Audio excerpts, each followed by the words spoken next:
감사합니다. 네, 오늘 제가 웃음에 대해서 이야기를 나누려고 합니다. 여러분 하루에 얼마나 웃으십니까? 여보세요? 네, 하루에 얼마나 웃으십니까? 통계를 보면 조금의 차이는 있지만 아이가 자라날 때 아동기까지는 하루에 400번을 웃는다고 합니다. 평소에. 그런데 성인이 되면 횟수가 뚝 떨어져서 17회 정도 웃습니다. 여러분 한번 그걸 초로 계산해 보면 한 번에 한 10초 정도 웃었다 생각하면 하루에 많아야 3분, 80평생을 계산해 보면 2달 정도 웃습니다. 나머지는 어떻게 사느냐? 여러분 상상에 맡길게요. 여러분 왜 어렸을 때는 그렇게 많이 웃는데 자라나면서 웃음을 잃을까요? 저는 그 이유가 어른에게 있다고 생각해요. 여러분 어른을 한번 보실래요? 손녀가 태어나면, 손자가 태어나면 여러분 이 아이를 웃기려고 정말 가진 재롱을 다 부려요. 부모나 할아버지 할머니가 뭐 까꿍 뭐 곤지곤지 그러면서 얘가 어떻게 하면 나를 따라하고, 얘가 한번 웃으면 여러분 얼마나 기뻐합니까? 얘가 웃었어 그러면서 뭐 여러분 우리가 예배 끝나고 제가 저기 카페 나가잖아요. 그럼 애기 엄마들이 정말 많아요. 그러면 제가 한 아이를 이렇게 까꿍 할 때 웃으면 목사님 대단하다 그러면 또 그게 신나서 근데 가만히 하다가 제가 이런 느낌이 들어요. 내가 재롱을 피우는 건지 얘가 재롱을 피우는 건지 곤지곤지를 내가 훨씬 더 많이 해요, 얘보다. 여러분 어렸을 때는 누구나 다 어떤 생각하냐 하면 이 아이가 좀 웃어주기를 바래요. 그래서 이 아이가 웃는 걸 보고 가정에 웃음이 넘쳐요. 그래서 그런 말 있잖아요. 집안에 아기가 있어야 웃음이 있다. 여러분 이 말이 정확한 말입니다. 왜냐하면 아기가 웃는 걸 보고 우리도 웃지만 우리가 아기를 웃게 하기 위해서 애를 쓴단 말이죠. 그리고 혹시라도 얘가 웃지 않으면 기분이 나쁜가 살펴보고 이 아이의 웃음을 되찾으려고 얼마나 노력합니까? 여러분 그런데 아동기가 지나면 부모들이 애가 웃는 것보다 더 기뻐하는 게 있다는 거예요. 나가서 다른 애를 이겼으면 하는 마음. 공부도 이겼으면 좋겠고 직장도 좋은 데 갔으면 좋겠고. 그런데 얘가 만약에 그것에 대해서 열심히 하지 않으면 여러분 우리가 웃어주기보다 이 아이가 얼마만큼 더 노력해야 되는지, 왜 네 인생에서 풀리지 않는지를 가르쳐주고 엄격하게 대합니다. 여러분 그러면서 대화가 달라져요. 너 왜 자꾸 쓸데없이 웃고 난리냐? 그리고 뭔가 집안 행사 있을 때 웃으면 버릇없다. 왜 이렇게 버르장이 없이 키웠냐 이런 말 하잖아요. 더 이상 아이기를 웃게 하기 위해 애쓰지 않아요. 물론 애도 원치 않지만 그러다 보면 언젠가 그게 자신의 캐릭터가 되고 웃지 않아요. 그리고 정말 재밌는 거, 그리고 부모가 기분 나쁠 때 이렇게 말해요. 넌 왜 웃지 않아? 그래요. 웃을 일이 없는데. 사랑 여러분 하루에 400번을 웃던 아이가 이제는 17번 정도 웃는 것도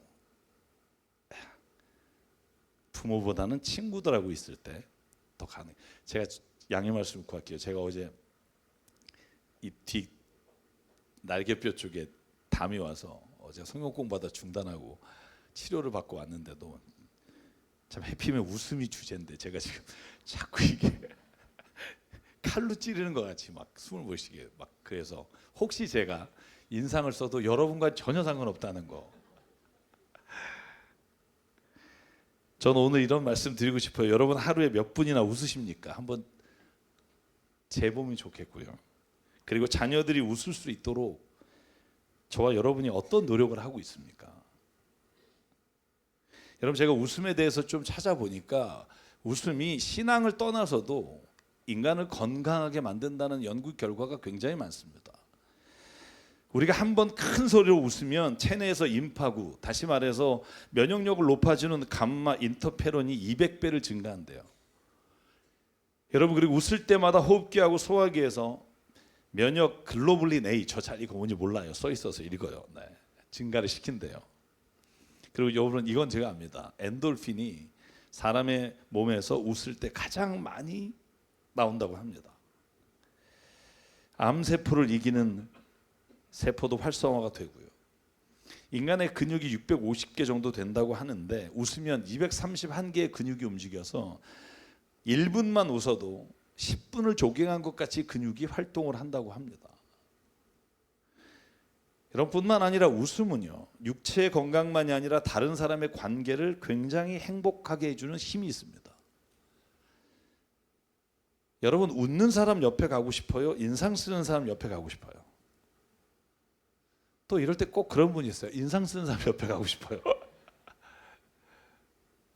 여러분, 뭔가 미소가 있는 사람 옆에 우리가 가고 싶은 게 인간의 마음이에요. 왜냐하면 웃음은 절망 가운데 있는 사람에게 희망을 보게 하고요, 마음이 힘들고 고난 영혼에게 다시 지친 영혼을 회복하게 만들어주는 힘이 있습니다. 사랑하는 여러분, 저는요, 저와 여러분에게 늘 이 믿음 안에서 미소와 웃음이 회복되는 은혜가 있기를 바랍니다. 좀 웃으세요, 손가락도. 네. 나 같은 죄인 살리신 할 때는 좀 인상 써도 되는데 평소에는 웃잔 말이에요. 사랑하는 여러분, 그런데 웃음은요, 신앙적으로 너무나 중요해요. 여러분, 세상적으로 육체적으로 건강해지고 우리가 관계에 있어서 굉장히 좋은 역할을 하지만 성경에서 강조하는 게 뭐냐면 웃음이야말로 우리가 하나님의 자녀로 살아가느냐 아니냐를 구분짓는 가장 명확한 기준이라는 거예요. 사랑하는 여러분, 시편 126편 1절 2절에 이렇게 말합니다. 주님께서 시온에서 잡혀온 포로를 시온으로 돌려보내시고 우리는 꿈을 꾸는 사람 같았다. 그때 우리의 입은 웃음으로 가득 차 있고 우리의 혀는 찬양의 함성으로 가득 찼다. 그때 다른 나라 백성들도 말하였다. 주님께서 그들의 편이 되셔서 큰 일을 하셨다. 여러분, 믿음을 가진 사람, 또 하나님 안에서 신앙을 가진 사람에게 하나님이 제일 먼저 주시는 게 뭐냐 하면 웃음이에요. 기쁨이에요. 여러분, 믿으십니까? 하나님을 만나게 되면 얼굴에 웃음이 가득할 수밖에 없어요. 왜냐하면 내가 살아가는 인생의 방향이나 목적을 잃어버리고 살아가다가 다시 그 목적과 의미를 발견하게 됐을 때 얼마나 우리가 행복한지 몰라요. 여러분, 신약 성경에 기뻐하라는 단어가 서신서에 72번 나와요. 72번. 그런데 기쁨을 말할 때 여러분, 빌립보서 4장 4절, 데살로니가서 5장 16절 이렇게 말합니다. 주 안에서 항상 기뻐하십시오. Always. 그러니까 어떤 때는 기뻐하고 어떤 때는 기뻐하지 말라는 게 아니라 항상 기뻐하라는 거예요. 여러분, 한번 생각해 보실래요? 사도 바울이 바본가요? 어떻게 사람이 항상 기뻐할 수 있어요? 불가능해요. 우리가 어떨 때 힘들고 괴로울 때가 있고 눈물을 흘릴 때가 있어요. 그런데 왜 항상 기뻐하십시오라고 말해 보이나? 그것은 그리스도인은 어떤 상황에 의해서 기뻐하는 게 아니라 어떤 상황에도 기뻐하려고 하는 마음이 있어야 된다는 거예요. 제가 글을 읽다가 이런 글을 발견했어요. 당신은 온도계와 같은 신앙인입니까? 온도 조절기와 같은 신앙인입니까? 읽어보니까 이런 내용이에요. 온도계는요, 우리로 하여금 지금 주변의 상황이 어떠한지를 알려줘요. 아, 32도구나. 아, 우리가 에어컨을 틀어야겠다. 아, 14도구나. 아, 히팅을 끌어야겠다. 그럼 온도계는 주변의 상황에 따라 내가 변해요. 그런데 온도 조절기와 같은 신앙은 주변의 상황이 어떠할지라도 내가 주님 안에서 갖고 있는 기쁨과 주님 안에서 누리는 평안과 행복을 놓치지 않기 위해 밖으로부터 오는 환경을 조절하는 능력을 가지고 사는 사람이 온도 조절기와 같은 신앙이냐라고 말해요. 자기를 한번 보십시오. 내가 당하는 어려움이나 힘들고 고난이나 괴로움이 그대로 누군가에게 전달되는 온도계 같은 사람인지, 아니면 내가 정말 주님 안에서 성령 안에서 내가 늘 온도 조절기와 같이 내게 어떠한 어려움과 힘든 일이 와도 내가 그것을 주님 안에서 소화하고 다른 누군가에게는 항상 주님의 주시는 항상성을 유지하고 가는지. 사랑하는 여러분, 회사 일이 잘 안 되고 자녀가 속썩이고 자신의 삶에 기쁜 일이 사라지게 되면 인상 쓰고 불평을 내뱉는 신앙이 아니라 혹여라도 내 삶에서 그러한 일들이 일어나도 내가 주님 안에서 다시 내 성령으로 다시 회복되는 은혜를 하나님으로부터 공급받고 온도 조절기와 같이 밖에 어떠한 일이 일어나도 내 안에 주님의 주시는 성령이 나를 지배할 수 있는 신앙인, 저와 여러분이 그런 신앙이 되길 주의 이름으로 축복합니다.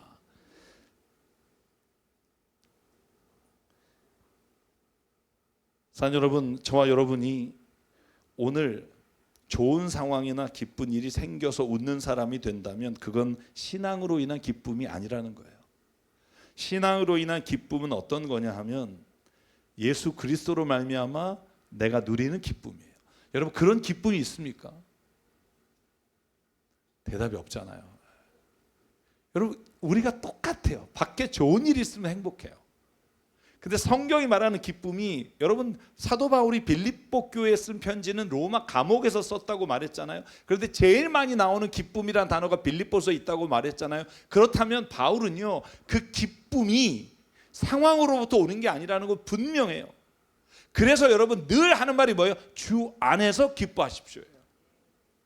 세상을 보면 기뻐할 일이 없고 세상을 보면 어려운 일이 있지만, 그러나 내가 주 안에 있을 때 누리는 기쁨이 있기 때문에 언제나 기뻐하라고 말할 수 있습니다.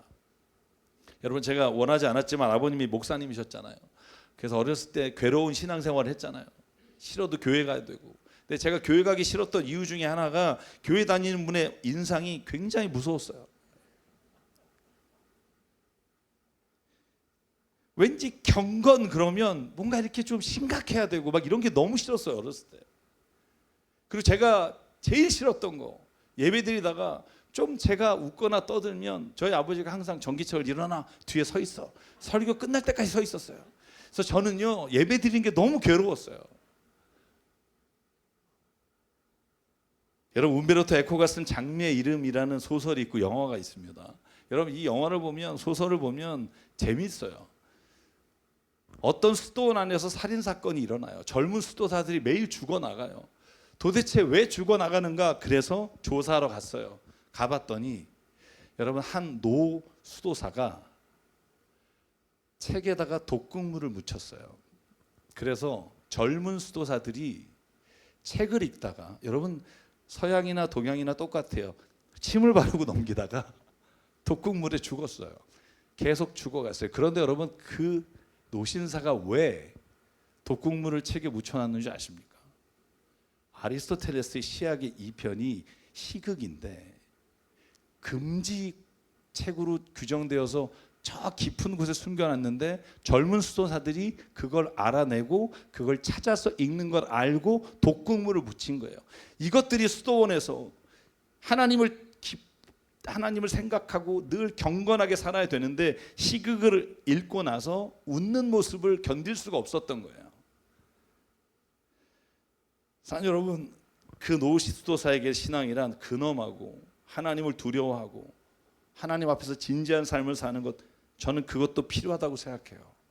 그런데 신앙인의 바로미터가 뭐냐 하면, 바로미터는 웃음과 기쁨이에요. 제가 장애인분들과 2주 전에 100분 모시고 갔다 왔잖아요. 대관령에 갔을 때 여러분, 극명하게 나눠지는 게 뭔지 아세요? 예배를 드리고 정말 목회자가 경영하시고 함께하는 그런 장애인 단체 분들은요, 웃음이 많아요. 정말 뭘 해도 웃어요. 그런데 여러분, 그렇지 않은 분들에게 가면 웃음이 훨씬 적어요. 저는 이걸 어떻게 해석해야 될까, 제 나름대로 한 10여 년 봉사하면서 그런 생각했어요. 아, 말씀과 찬양과 예수님을 아는 기쁨이 있다면 자기의 신체적 조건이나 어떠한 상황에도 상관없이 기뻐할 수 있는 마음을 하나님이 부어주신다. 할렐루야. 여러분, 같이 가셨던 분은 아실 거예요. 여러분, 춤추는데요, 찬양 나오잖아요. 예수님 찬양만 나오면 모든 사람이 앞에 나와서 춤을 춰요. 제가 사진 하나 보여드리려다가 여러분 좀 약간, 제가 그래서 사진 안 보입니다만 이러고 춤추는 분 있어요.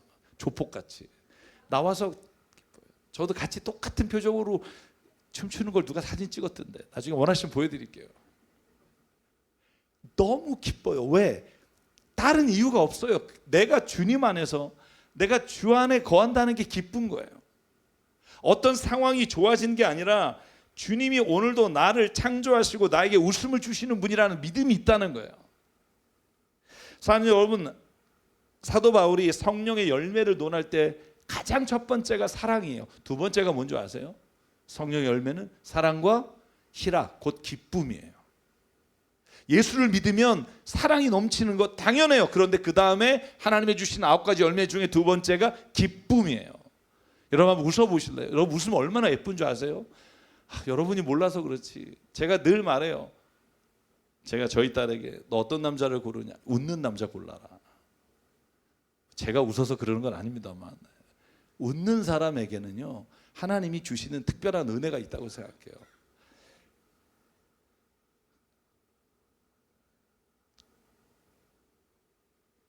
저는 하나님을 만나게 되면 우리의 삶에 웃음과 기쁨이 넘칠 수밖에 없다고 믿어요.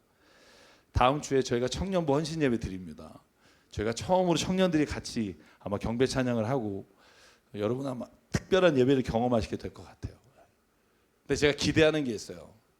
제가 찬양하는 사람에게 늘 찬양 사역자를 대학에서 가르치면서 그런 얘기했어요. 웃으십시오. 찬양 사역하고 앞에서 손을 들고 찬양하는 사람이 만약에 얼굴에 기쁨이 없다면 누가 그 찬양을 함께 부르고 싶겠어요?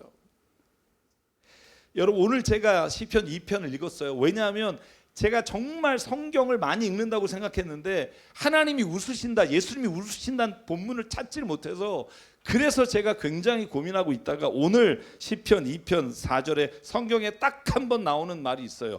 하늘 보좌에 앉으신 이가 웃으신다예요. 제가 얼마나 기뻤겠어요. 왜냐하면 차하라는 히브리어인데 이 히브리어가 때로는 비웃는다는 말도 번역되지만 웃는다는 말로도 번역돼요. 그리고는 7절에 말합니다. 주님께서 나에게 이르시기를 너는 내 아들 내가 오늘 너를 낳았다. 여러분 이걸 연결시키면 이렇게 돼요. 하나님이 우리를 보고 웃으셨고요. 우리를 낳으시고 창조하시면서 우리를 웃으라고 말씀하셨다는 거예요. 제가 여러분을 여쭙게요. 웃어야겠어요? 안 웃어야겠어요? 여러분 하나님이요 기뻐하시는 일이 몇 가지 있는데 그 중에 가장 기쁜 일이 스바랴 3장 17절 같이 읽을게요. 시작. 주 너의 구원을 베푸실 전능하신 하나님이시다. 너를 보고서 기뻐하고 반기시고 너를 사랑으로 새롭게 해주시고 너를 보고서 노래하며 기뻐하실 것이다. 아멘.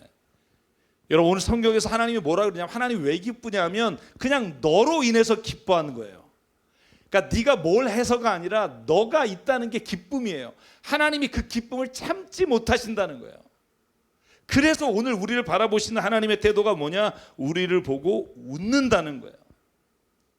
여러분 부모된 여러분이 언제 한박 웃음을 짓습니까? 자녀들이 좋은 차를 선물하거나 좋은 어떤 것을 주면 기쁘죠. 그런데 제일 기쁜 건 부모 앞에서 기쁨과 웃음으로 살아가는 모습을 보면 부모는 기뻐요. 아무리 그 자식이 잘된 길을 걸어가도 그 자식이 부모를 만났을 때 기쁨이 없고 얼굴이 어둡다면 행복하지 않아요.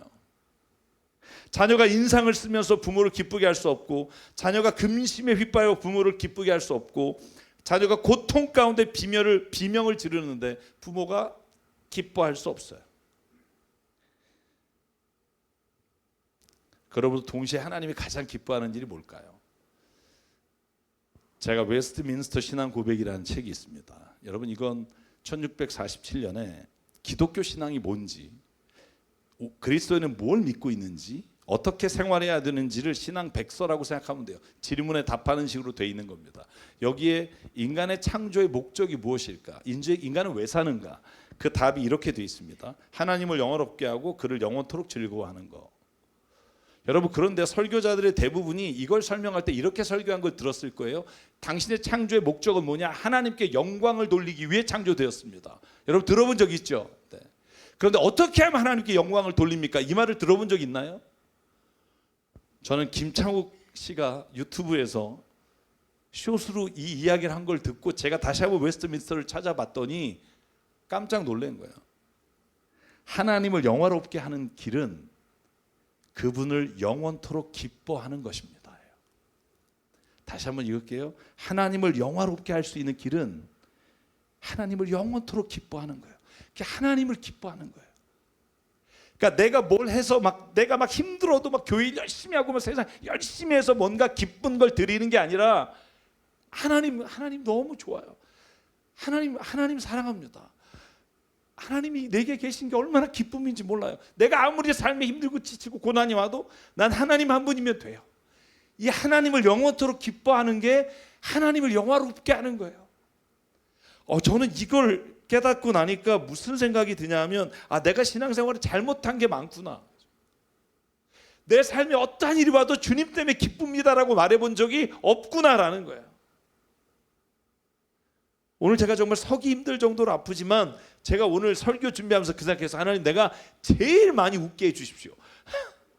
왜냐하면 내가 하나님으로 인해 기쁘다고 말하는데 내 안에 그 기쁨이 있으면 좋겠습니다. 사님 여러분, 느헤미야가 뭐라고 고백하는 줄 아세요? 다시 바벨론 포로에서 돌아와서 8장 10절이에요. 느헤미야가 또 그들에게 이르기를 너희는 가서 살찐 것을 먹고 단 것을 마시되 준비하지 못한 자에게는 나누어 주라. 이날은 우리 주의 성일이니 근심하지 말라. 그리고 이렇게 말합니다. 여호와로 인하여 기뻐하는 것이 너희의 힘이니라. 이걸 이렇게 번역해서 여호와를 기뻐하는 것이 나의 힘이다. 사랑하는 여러분, 하나님이 주시는 것 좋은 거 많죠. 때로는 우리가 물질이 필요하면 물질을 주시고 건강이 필요하면 건강을 주시지만 가장 하나님이 주시는 기쁜 일이 뭐냐면 여호와 자신을 내가 믿음으로 기뻐하는 것, 하나님을 기뻐하는 것. 사랑하는 여러분, 저는 하나님이 계시는 게 기쁩니다. 나는 하나님이 나의 삶의 인도자가 되시는 게 기쁩니다. 나는 하나님을 믿게 돼서 기쁩니다. 나는 하나님이 기쁩니다. 저는 저와 여러분에게 이 고백이 있길 바라요. 하나님 기뻐요. 내가 지금 비록 삶에 있어서 도저히 웃을 수 없는 상황이지만 하나님이 계시니 기뻐요. 오늘 저와 여러분이 주님 앞에 나올 때 우리의 삶을 살아가는 자리가 더 많이 웃게 되길 바라요. 우리의 웃음으로 말미암아 주변에 있는 사람이 또 웃게 되기를 바라요. 그래서 하나님이 우리를 보시면서 하나님이 웃으시는 은혜가 있기를 바라요. 하나님을 영화롭게 하는 길, 여러분 힘들게 주를 위해 애쓰고 봉사하는 길이 아니라 주님을 기뻐하는 길입니다. 여러분 그 웃음을 가지고 살기를 주의 이름으로 축원합니다. 이제 고인이 되셨지만 황수관 그분이 늘 하시던 말이 있어요. 제가 그 말씀을 오늘 일주일 동안 여러분 이렇게 살아가기를 바라면서 여러분에게 들려드릴게요. 월요일엔 원래 행복한 날, 화요일엔 화가 나도 기쁜 날, 수요일은 수도 없이 웃는 날, 목요일엔 목청 높여 즐겁게 노래하는 날, 금요일엔 금세 좋고 또 좋은 날, 토요일엔 톡톡 튀게 기뻐하고, 주일엔 주님과 함께 기뻐하며 찬양하는 날. 이것이 우리 성도들의 삶입니다. 여러분 월요일부터 토요일까지 지긋지긋한 인생 힘들게 살다 주 앞에 오지 마시고요. 매일 주님이 우리와 동행하시고 우리의 삶에 함께 하시기 때문에 오늘 그것으로 인해 주님 내가 기뻐합니다. 이 기쁨이 저희 안에 있으면 좋겠고, 특별히 우리 젊은 청년 세대와 또 주일학교 청소년부에게 그 사랑이 전달됐으면 참 좋겠습니다. 그래서 어린 아이들을 볼 때, 청소년을 볼 때 그냥 웃어 주십시오. 그래서 그 아이들이 교회에 오는 게 즐겁구나, 행복하구나 하는 생각을 갖게 해주십시오. 좀 뭔가 부족하고 뭔가 좀 생활하는 게 마음에 안 들어도 그 아이에게 웃음을 주십시오. 그러면 그 아이가 어느 날 기억할 거예요. 교회는 내가 뭘 해도 나를 향해 웃음을 줬는데. 젊은 사람들이 다 교회를 떠납니다. 왜? 더 이상 교회 안에 자신의 삶의 기쁨을 누릴 만한 것이 없기 때문에. 사랑 여러분 기억하십시오. 당신이 이 세상에 존재하는 것만으로도 하나님에게는 기쁨이 됩니다. 오늘 그래서 이 찬양 같이 부르려고 해요. 당신은 사랑받기 위해 태어난 사람. 세상 사람도 다 아는 핸드폰의 컬러링이었죠. 오늘 이 찬양 부르고 싶어요. 왜냐하면 때로는 저도 그래요. 내가 더 이상 살아야 될 이유가 뭘까라는 생각이 들 때가 있어요. 제가 어느 날 그런 고백했어요. 엘리야, 열왕기상 19장의 엘리야 말씀을 읽으면서 하나님 이제 충분합니다. 이제 저를 좀 때가 되면 편안하게 데려가 주십시오라고 고백한 적이 있어요. 근데 생각해 보면 내가 어떤 일을 하기를 원하시는 게 아니라 그냥 내 존재가 하나님 안에서 함께 예배하며 그분을 기뻐하는 것만이라도 할 수 있다면 난 충분합니다. 이 고백을 주님 앞에 드리게 되고요. 저와 여러분이 오늘 이 고백을 하나님 앞에 드리게 되길 바랍니다. 당신을 사랑받기 위해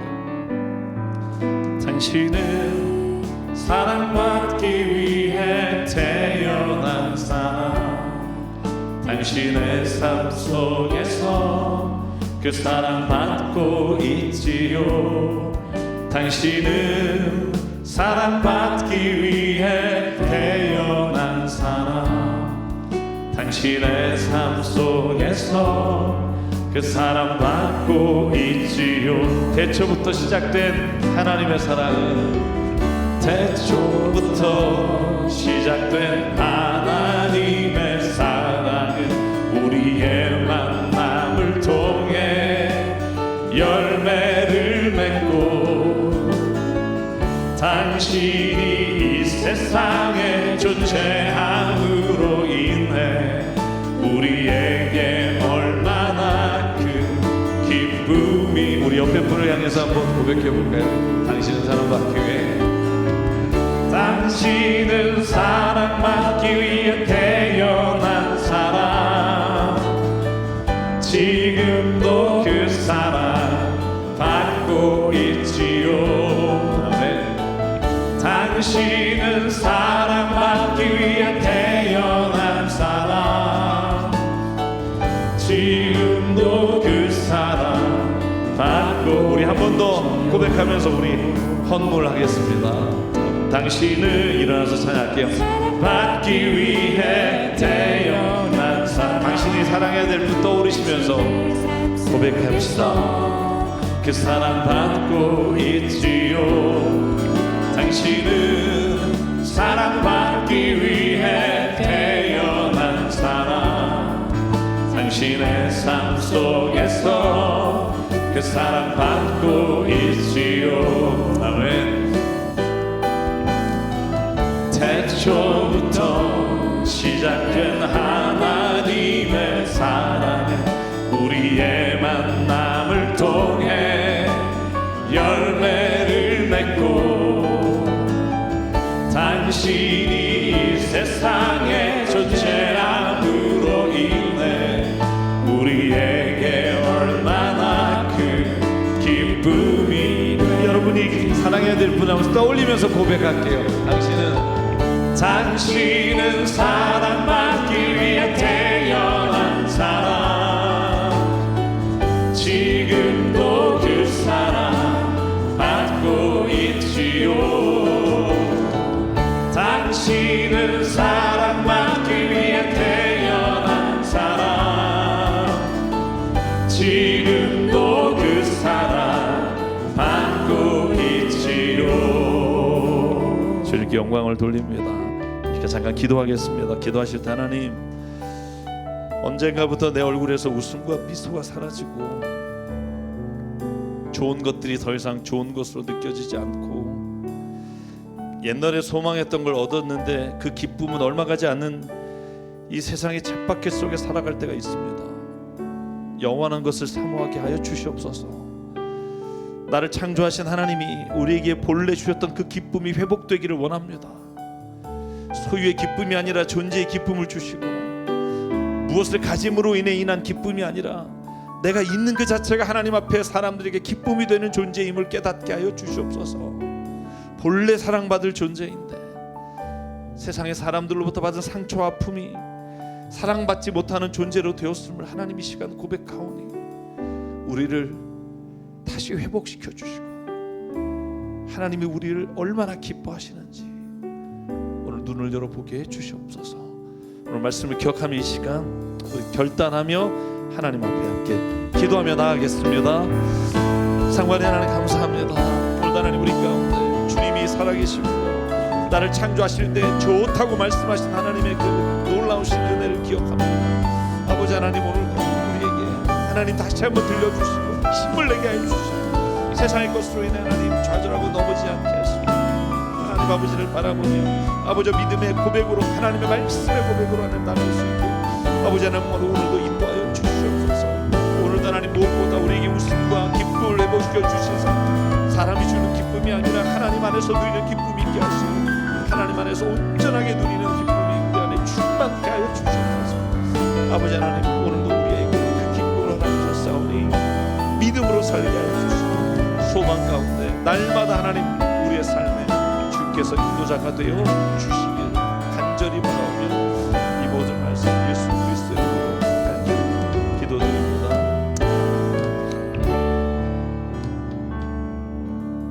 사랑의 하나님, 하나님이 우리를 창조하시면서 제일 먼저 하신 말씀이 보기에 참 좋았더라. 그렇게 창조된 우리가 스스로를 서로를 사랑받는 존재가 아니라 언젠가부터 애를 써야 사랑받을 수 있는 마음으로 바꾸게 하셔서 우리가 서로가 서로에게 상처 주며 살아가는 세상을 지금도 살아가고 있습니다. 하나님, 교회만큼은, 그리스도인만큼은 서로가 있는 그대로를 사랑하는 마음을 갖게 하여 주시옵소서. 그 사람이 어떻기 때문이 아니라 그 사람이 하나님의 창조이기 때문에, 우리가 본래 하나님의 기쁨이기 때문에 서로를 기뻐하며 사랑하는 존재로 살아가기를 원합니다. 하나님, 오늘 우리의 눈을 열어주셔서 자꾸 무엇을 이루려고 애쓰다가 가장 중요한 소중한 기쁨을 잃어버리지 않게 인도해 주시옵소서. 오늘 하나님, 우리에게 주신 생명과 시간과 달란트와 물질이 주님의 것임을 인정하며 이 시간 주님 앞에 예물로 드립니다. 오늘로 드린 헌금, 예물이 쓰이는 곳마다 하나님의 나라와 뜻이 이루어지게 하여 주시옵소서. 이제는 우리 주 예수 그리스도의 은혜와 하나님 아버지의 무한하신 사랑과 성령님의 감동, 감화, 충만, 교통, 위로하심이 오늘 이 시간 하나님의 웃음을 회복하며 우리의 존재가 얼마나 귀한지를 주님 앞에서 고백하며 삶의 자리로 돌아가는 여기 있는 한 분 한 분 머리 위에, 가정과 일터 위에, 주님 세우신 교회 위에 지금부터 영원토록 함께 하시기를 간절히 축원하옵나이다. 아멘.